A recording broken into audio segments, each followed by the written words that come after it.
or June when I last live streamed, and I just wanted to jump on. I have a few minutes before an appointment, kind of talk through where my portfolio's at and how things are going on my end.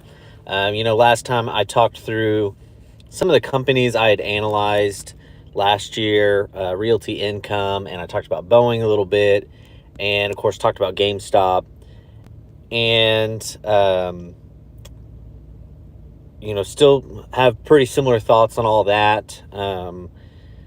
Today's August 5th, I believe. Let me check. Yeah, August 6th. And so yesterday was Monday, August 5th. Big old crash with the unwinding of the yen, and we had some bad data on jobs reports and stuff. Fed didn't cut. And so kind of an interesting week getting things started. But, I've been steadily adding to my portfolio. Part of the reason I hadn't been consistent in my channel last year, coming into early this year, probably in the first half until June when I made that video, was my family, we were building a house. And so a lot of our liquidity was tied up in that. And so it's kind of hard to think about, speculative investing and, doing research on things when you're trying to tie up your money for closing costs and things like that. So just wanted to jump back in and kind of talk about where I'm at. Not a lot has happened with the whole GameStop thing. I talked quite a bit about Keith Gill. I still think he's an interesting guy. Motives, of course, are still suspect. We don't know really much or anything about him at this point. But, I think my thesis is still pretty much the same on GameStop. I think they're still sitting on that pile of cash. I'm still interested to see what Ryan Cohen and the investment board for GameStop end up deciding to do. So for me, it's still a long-term play. None of this is financial advice for you, of course. It's just I'm talking through my own portfolio. So I think there's still something there, but I'm not adding to it. Not really interested in throwing cash at that. I'm looking at some other companies right now. I can't show, stuff on my screen, or I would. But I kind of my big holdings right now are Crexendo, which is CXDO. I have some Disney. Really, Disney is an interesting stock this year because of, I think they're finally making that move back at the box office. I've got kids, so I follow a lot of what Disney's doing. And they, I think Inside Out 2 was a huge step in the right direction for them to dominate the box office again. Deadpool and Wolverine 2 has been stellar in its first, I think it came out 2 weeks ago, and still putting up record numbers. And then later this year they have Moana 2, which my kids are super excited about.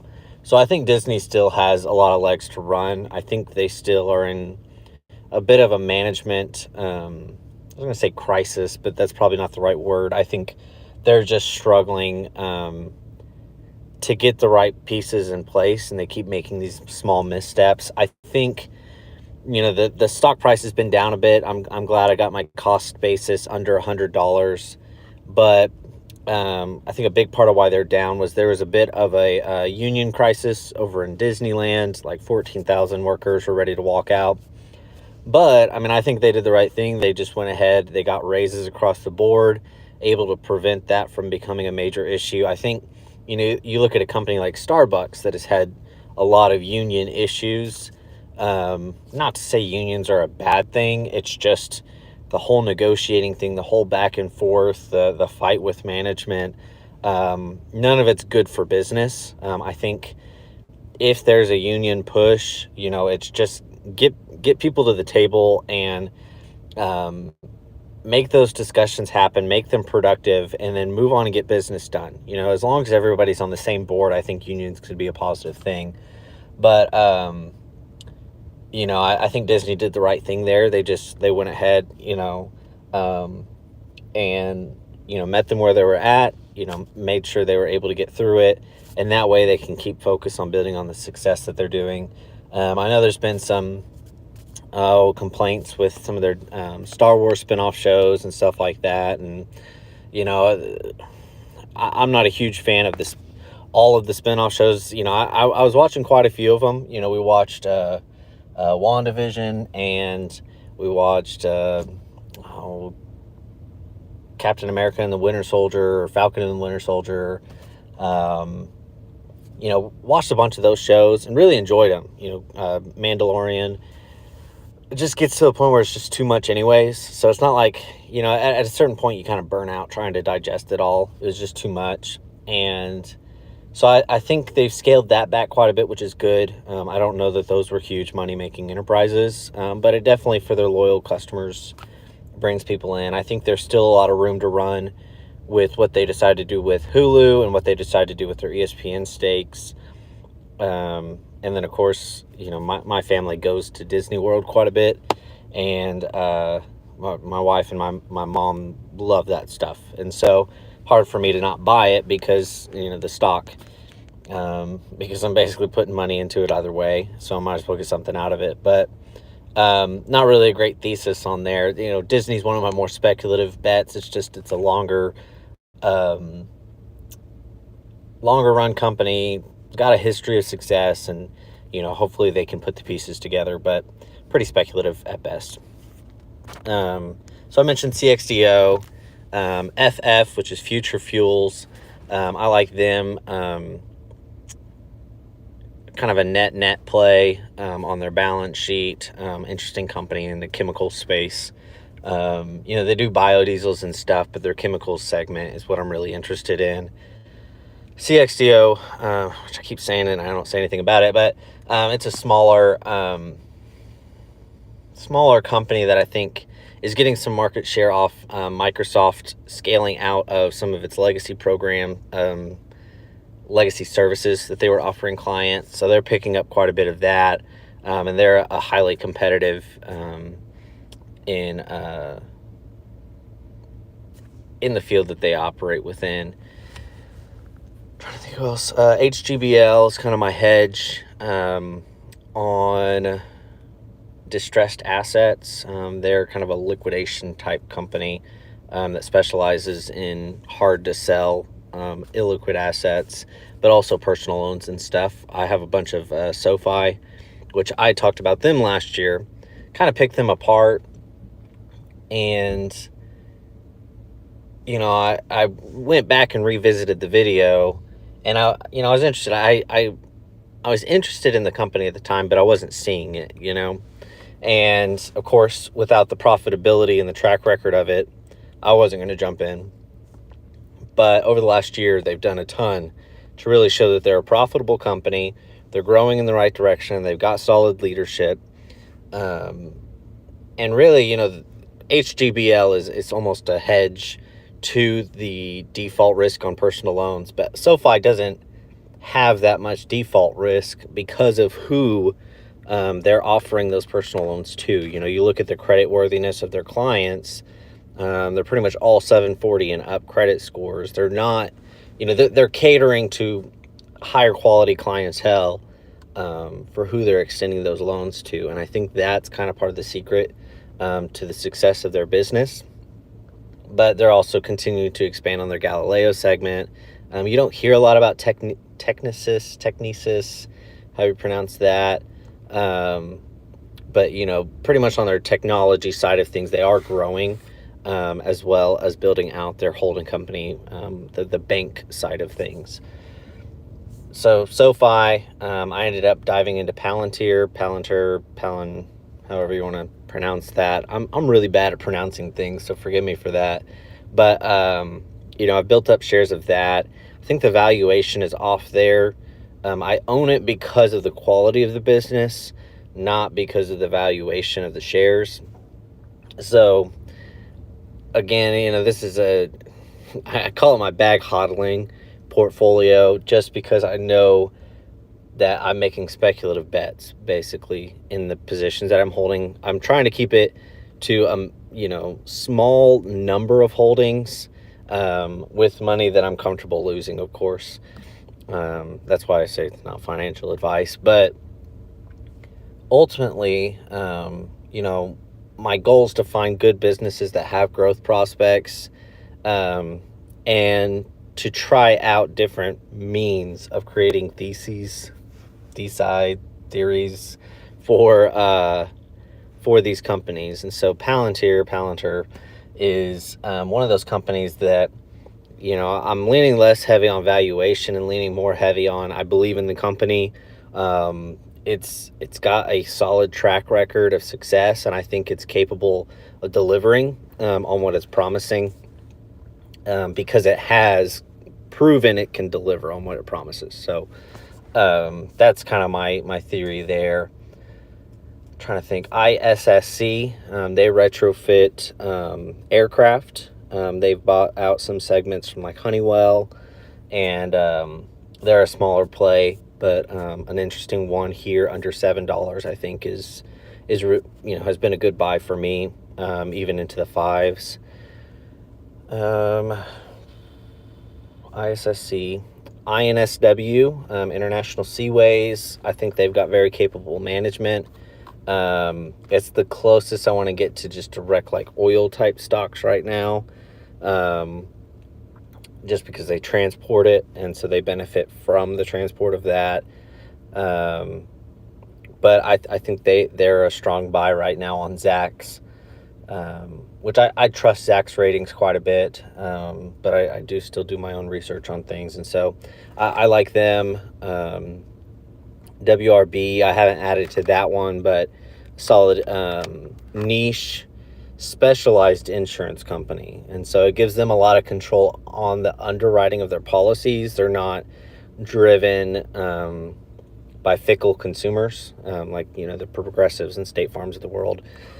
So I like them. Solid track record of share value growth, and so kind of a low beta option for my portfolio, just to have something steady in there. Let's see. VTSI, it's another one, Veritix.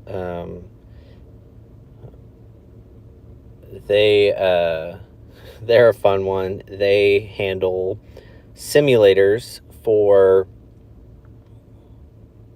like firearms, rules of engagement, those kinds of things. So, inevitably in the world that we live in, someone's going to shoot the wrong person, or pull the trigger when they shouldn't, or not pull the trigger when they should. And they provide realistic training systems that help law enforcement, military, security details train in hyper-realistic environments for those kinds of things. So I like their business. It's very small. I'm still kind of looking into their management a little bit more to get some better details on them, but I mostly enjoyed what I saw in their 10K. And then I'm trying to remember if there was any others. There's 12 total. Oh, HIMS, I added that today, actually, after their earnings. Got lucky, and share price dropped after earnings, quite a bit of sales. So that helped me get an entry point with $100 to get about just short of 7 shares, just to get started. They've got, quarter over quarter, there's been profitability. I prefer year over year, for multiple years, seeing that profitability. But this is kind of me dipping my toes into looking for companies that are breaking into profitability. So I've kind of done that with SoFi and Palantir, and now going to try that with HIMS. Instead of looking for companies with big promises that aren't profitable, which I've never been interested in, looking for companies that are breaking into profitability and showing that track record and investing at that point, it should give me the longest runway for growth on some of those companies. I think even though they haven't shown annual consistency in profitability, though it's annually growing in the right direction, They have shown annual consistency in free cash flow, positive free cash flow, and growth in that positive free cash flow. So I think the earnings is going to follow that, and they've managed to be as successful as they have, blow their second quarter earnings report out of the water, without their semaglutide revenue even registering in their income statement. So I think a lot of room to run on that one. And then trying to think. So like I said, there's 12 holdings. I'll do a video showing my portfolio and kind of talking some more about it. I know I probably rambled a little bit here, but like I said, I just had a few minutes and I wanted to jump in and show my face, just because it's been a while, and I guess I'm wearing the same shirt I always wear when I show my face on here. But I hope things are going well for you. It's been interesting times. People keep waiting for some giant dip, and we've had some small ones here and there, but I think a lot of the recessionary fears are a bit overblown. I think we're going to waffle between red and green days. That's what this soft landing is going to look like, kind of going back and forth, in that we're going between greed and fear, and it's just going to be that for a while.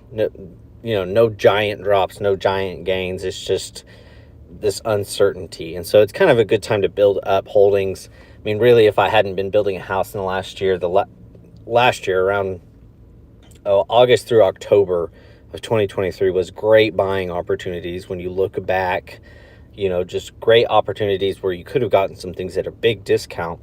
And so kicking myself because I wasn't able to get that. But I think we're at a point where we can continue to pick things up, because again, in retrospect, we'll probably look back and be glad we did.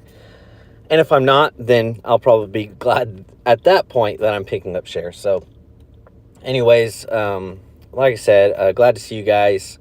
Drop a comment, subscription, say hey, like this, if you don't mind, and I will see y'all next time. Actually, before I end it, I did want to drop a plug. Go follow me over on X. I talk a bit about my investments. The @ is at Trust Fund Ron _Ron. It's mostly shit posting, so forgive me for that. Don't take me too seriously. But if you want to follow my day-to-day on any of my investing stuff, then go check it out over there.